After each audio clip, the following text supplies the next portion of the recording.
Hey everybody, it's Natalie Desimone, your instructor once again, and this week we are talking about values. So as you see in the slide here, values your internal compass. So you already have an established set of values at this point in your life. Values do change and shift and develop with time as you have more experiences, and there's different stages of your life where the values will be influenced. And they relate to, you already have a set, like I said, that relate to how you live your life every day. And we're going to talk about how it relates to career and how this will have influence on your career decision. So this is your internal compass.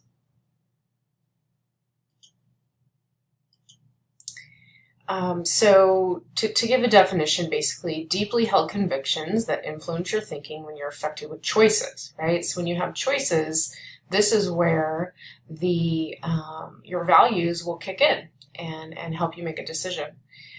They are self-motivators, so when you have deeply held values or something is very important to you, you're easily motivated by those things. And it also shapes what you do with your time. Values are prized and cherished, right? So something that you hold dear, something that you are happy to talk about publicly, things that are chosen freely. You make these decisions. Of course, they are influenced a lot by the people you grew up with and who you're surrounded by, but they are yours, chosen freely. Of course, chosen from alternatives, chosen from consideration of other consequences, things that you act on, and that they're acted on repeatedly and consistently, forming a consistent pattern.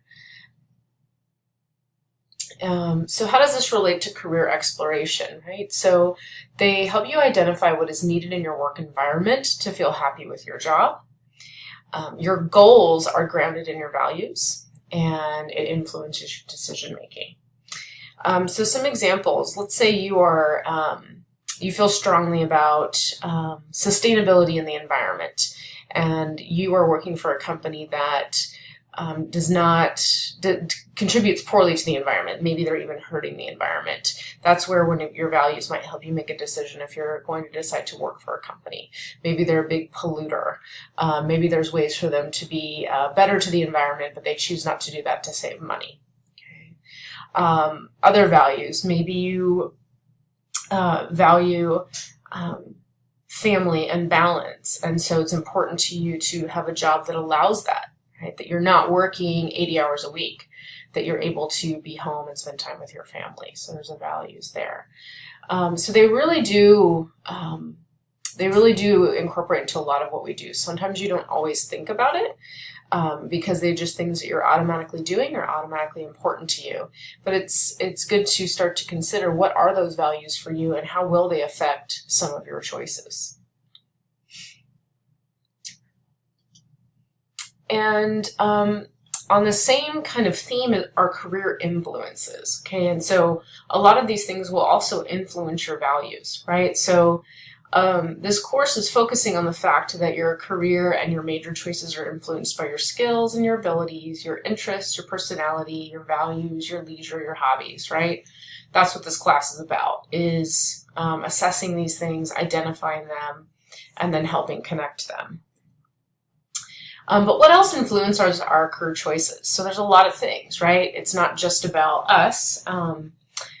Geography, where you grow up, right? Where you live. So do you live in a major city? Do you live in a rural town? Do you live in somewhere like Southern California where you have access to a lot of things? Or do you live maybe in the middle of the country where you live in a small town? These are going to influence the careers you have access to, the careers you're interested in. People that live in farming states, those are very viable careers. A lot of times when I do assessments with students here in Southern California, they think farming, like why would that show up? And although we do have farming in Central California and somewhat around this area, farming is a major way of life in other states. Okay. Commercial fishing, right? If you live in Alaska, you can make an excellent living being a commercial fisherman. And so when that comes up, students often are like, why would it tell me that? And so you really do have to think about where you grow up and how that's going to influence you. If you want to get into film and TV, you live in a great place if you live in Southern California. If you want to get into film and TV and you live in Nebraska, you're going to have to make some changes. You're going to have to move. There's no industry there. Your parents or who raised you, right? So their values, you might share values with them, what they did for a living. If you're married or you have a significant other in your life, right, those are going to influence maybe some of the choices you can and cannot make. Whether or not you have children, and so that again influences all your decisions and all your values. So people who don't have children might make different decisions than people who do, and that influences your values. Your other life roles, so are you a caretaker, a sibling? Like I said, are you a parent? Your role as a child to your own parents. Your gender, right? So there are certain careers that are very influenced towards men or women. Like there's a lot of shifts in that as well, like nursing. There's more and more men going into nursing. You may not have found much of that years ago, but now it's very common. Whereas prior, maybe men might have steered away from nursing, things of that nature. Previous experiences. So previous employment, just experiences in your life might motivate you to one career or another. Your socio and economic conditions, right? So again, this goes back to exposure, opportunities, things of that nature. And your childhood fantasies. And this is always a really interesting discussion. I really encourage you to think back to what you liked to do as a kid. What were you playing when you were a kid? I used to make my younger brother play school, right? So I would make worksheets and I had an easel and I used to, quote unquote, put things on the board. And that's what I did. And, I'm a counselor and a teacher now. Did I know, like when I was in college, that this is what I was going to be doing? No. But it is interesting to think back to childhood fantasies. And a lot of people who I talk with are doing something that had something to do with what they loved doing as a child. So it's just kind of a fun thing to think back on and see how it might open your mind to some ideas as you work through this course. Other things as well, earning potential, right? So some people, if the career is not viable to live on. My philosophy is not to follow income, not to follow money, within reason, right? So you don't want to pursue a career that's dying or not going to be around anymore or going to be outsourced. But you don't want to chase something just because you might see a 6-figure salary, right? So because it might not be a fit for you, you might find yourself really unhappy in it. We can't force ourselves to be people who are not. And a lot of times people are chasing a certain career because of that. Now, if those things match up, like that it already fits with some of the things we're assessing here, your interests and your personality, and it happens to be have a positive earning potential, then that's great. But it shouldn't be something you pursue just because of that sole reason.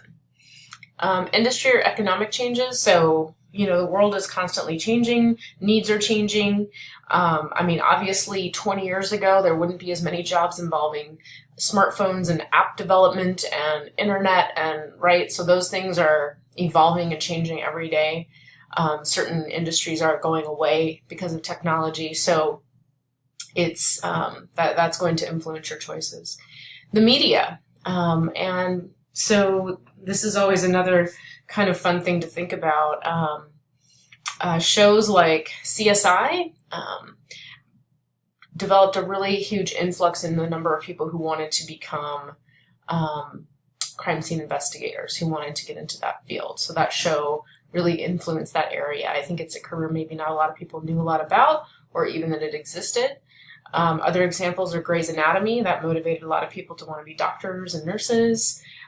So those shows can be, I think, a positive thing in that it's exposing you to careers you may not have been otherwise exposed to, but it's also a negative in that those are usually very fantasy versions of those careers, right? They don't show the difficult parts or what it takes to get to that point. So I think it's can be positive and negative.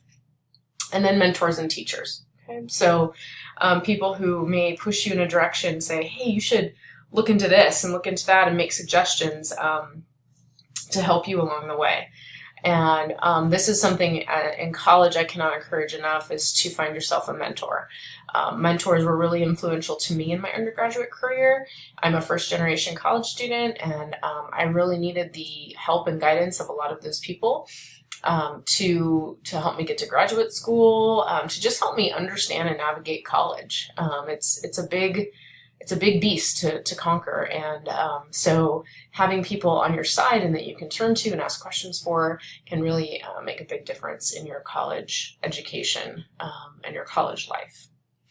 So that concludes values and career influences for this portion of the week.